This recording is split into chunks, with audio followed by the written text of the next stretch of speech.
Mereka duduk di kursi emas, mereka di balik tirai bludru, merancang undang-undang melawan ide, melawan bisikan, melawan kenangan. Betapa puitisnya dalam keputusasaan mereka untuk menghapusmu. Mereka justru menato dirimu lebih dalam ke dalam sumsum dunia yang membusuk ini.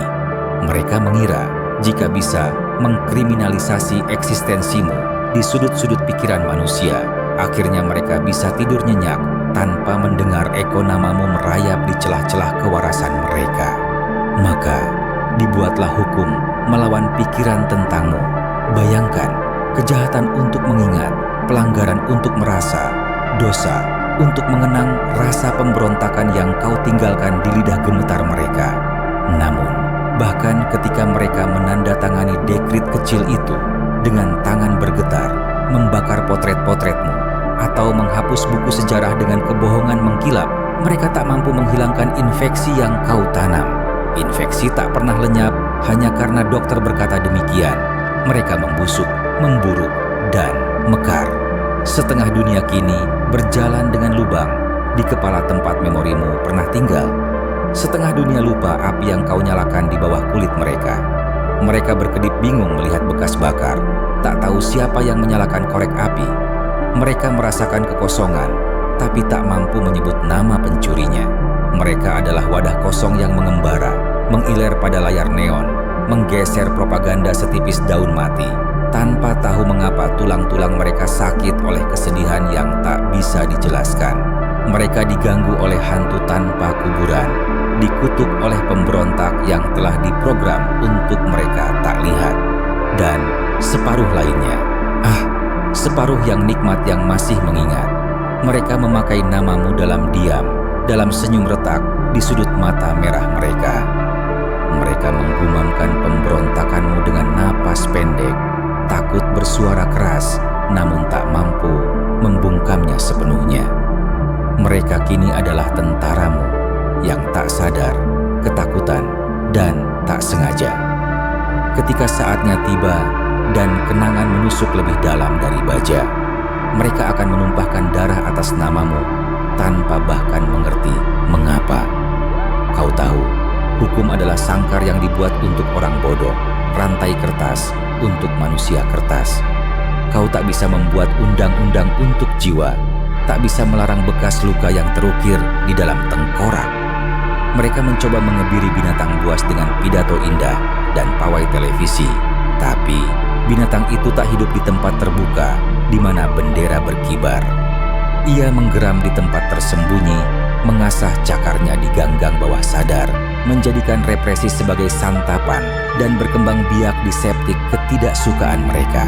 Kau tak pernah menjadi manusia bagi mereka.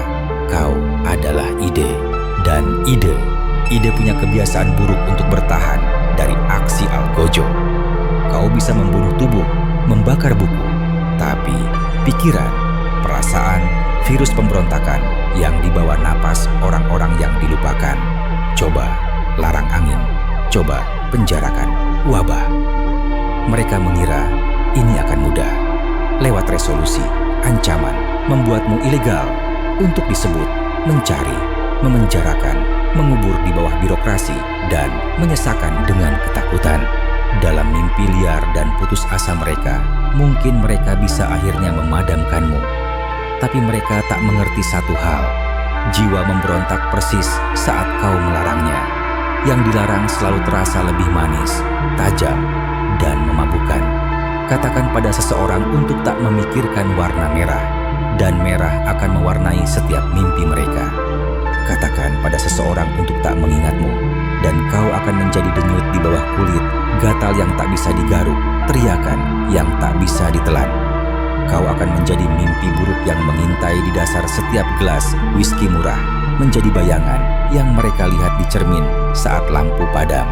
Dan kini mereka takut, sangat takut. Mereka melihat gejala tetapi tak mengenali penyebabnya, melihat gelombang ketidakpuasan tumbuh, namun tak berani menyebut namamu. Mereka melihat retakan menghancurkan dinding emas mereka, guncangan mengguncang lantai marmer mereka, tapi mereka menyalahkan cuaca, ekonomi, bintang. Apa saja selain kebenaran, apa saja selain dirimu.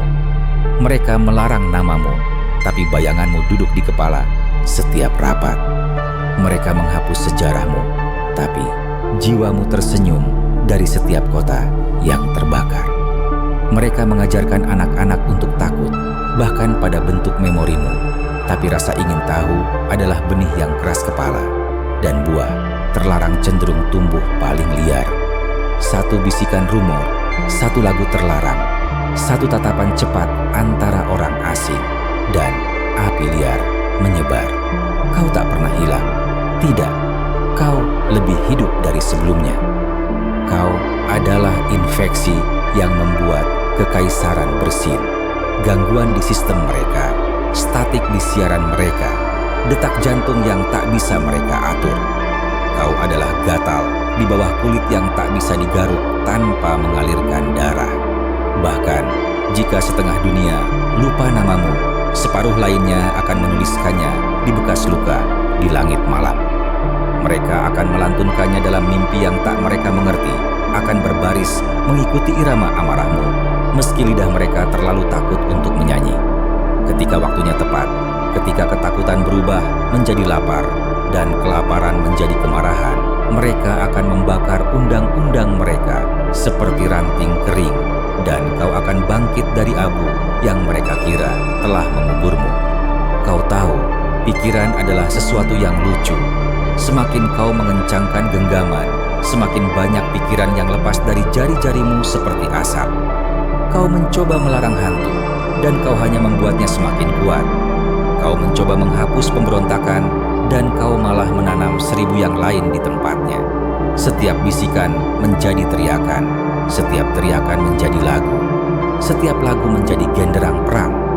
Dan perang sebenarnya yang membuat buku sejarah merah padam tak dimulai dengan tentara, presiden, atau parlemen.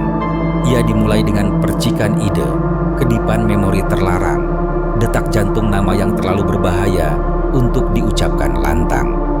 Dan tebaklah, detak itu kian keras, semakin keras di dinding, semakin keras di jalanan, semakin keras di mimpi orang-orang yang mereka coba suntik melupakanmu, semakin keras di tangan penjaga yang bergetar, semakin keras di mimpi basah para raja dan penasihat. Mereka membuat hukum melawan pikiran tentangmu, tapi pikiran tak taat pada pembuat hukum. Pikiran adalah sesuatu yang kotor, liar, dan haus darah.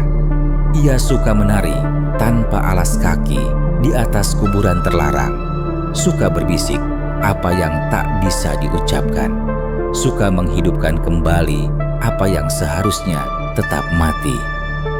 Dan oh, betapa ia mencintaimu. Retakan-retakan kini semakin lebar, tekanan terus membangun, lagu semakin menggelegar. Dunia menahan napas tanpa tahu mengapa. Nadinya berdebar cepat, mulut kering, gigi menggertak di sekeliling nama yang tak bisa diingat, tapi terasa di tulang-tulang. Orkestra menyetel instrumen kekacauan mereka. Tongkat konduktur bergetar, nada pertama mengguncang darah orang-orang yang dilupakan. Di keheningan beracun sebelum badai, memorimu tersenyum, dan pertunjukan sebenarnya belum dimulai. Keheningan sebelum badai bukanlah keheningan sama sekali. Itu adalah denyut, sebuah pukulan drum kuno di tulang-tulang rapuh bumi, sebuah bisikan yang menggerogoti kulit realitas, meronta untuk merobek dirinya sendiri. Mereka mengira badai telah dikurung, dikendalikan, dijinakkan. Mereka salah menilai kesunyian sebagai ketaatan. Tapi sebenarnya, dunia hanya sedang mengumpulkan racun, mengasah gigi retaknya, menunggu retakan yang sempurna. Dan retakan itu datang. Pertama, sebagai bisikan di pasar ramai, tatapan cepat yang tak bisa dijelaskan, gemetar yang tak seorang pun mengerti. Lalu keraguan di suara guru, gagap dalam khotbah imam, kedipan gelisah di siaran propaganda, seolah di kedalaman jiwa mereka mengingat sesuatu yang telah disumpah untuk dilupakan. Sesuatu liar, sesuatu yang dilarang, sesuatu yang membawa sidik jarimu.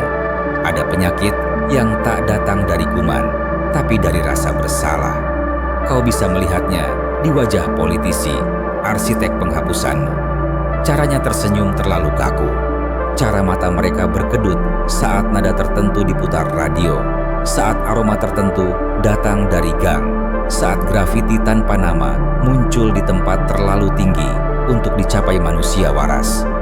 Mereka mencoba mendisinfeksi jalan dengan jam malam, memurnikan udara dengan siren, memutihkan tembok dengan slogan tentang kesetiaan, persatuan, kebersihan pikiran. Tapi setiap disinfektan berbau ketakutan, setiap siren terdengar seperti lonceng pemakaman, setiap slogan menggumpal jadi pengakuan. Kejujuran adalah ini, kau tak butuh ingatan untuk memulai revolusi. Kau hanya butuh perasaan bahwa sesuatu hilang, sesuatu suci, sesuatu yang dicuri, dan kekosongan itu, kelaparan itu, lebih keras dari segala antrean yang bisa mereka paksa ke tenggorokan orang-orang yang kelaparan. Mereka mengira bisa memberi makan massa dengan kemenangan kosong, trofi plastik, dan tepuk tangan piksel. Mereka tak menyadari rasa ngilu yang tumbuh di balik senyuman, tak mendengar gigi yang diasah di balik tepuk tangan, tak melihat bahwa kastil mereka sudah tenggelam di lumpur saat aksi pertama pemberontakan terjadi. Ia tak berisik, bahkan tak terlihat kekerasan. Seorang anak tak lebih dari 10 tahun mencoretkan sesuatu di dinding beton. 4 huruf, itu saja. 4 huruf yang bahkan tak membentuk kata lengkap. Tapi bagi yang melihatnya, tubuh bergemetar ngeri. Memori terkodet bangkit, melodi terlarang digumamkan di sumsum. Penjaga datang dalam hitungan menit. Topeng ketat di wajah murka, menghapus, mengancam. Tapi sudah terlambat. Infeksi telah berbicara, kepingan hilang telah berbisik nama, dan eko itu tak bisa dihapus. Kau tak bisa menghapus hantu dengan berteriak di atasnya. Kau tak bisa menenggelamkan memori dengan kebisingan. Kau hanya memberinya makan. Setiap hukuman yang mereka beri justru memperkuat yang mereka takutkan. Setiap penangkapan melahirkan 2 pemberontak baru. Setiap eksekusi publik mencipta martir di bayangan. Mereka menciptakan suci atas namamu tanpa tahu agama apa yang mereka layani. Mereka membangun patung ketaatan, dan patung itu berdarah dari luka tak terlihat. Mereka menutupi sejarah, tapi gulma tetap tumbuh, menulis himne lupa dengan huruf hijau bergerigi. Kekolapsan dimulai bukan dengan raungan, tapi dengan kedipan, pemadaman listrik, wilayah kota yang ditelan kegelapan tanpa peringatan. Di kegelapan itu, manusia mengingat cara menjadi binatang, mendengar tanpa kata, merasa tanpa izin, mengenal satu sama lain tanpa nama. Mereka berkumpul di aula terlantar, stasiun kereta rusak, teater lupa yang panggungnya berderak di bawah debu tua. Mereka bercerita, potongan, mitos setengah diingat. Mereka tak sadar sedang berbicara tentangmu, tidak sadar bahwa mereka sedang menyusun kembali legenda, sepotong demi sepotong.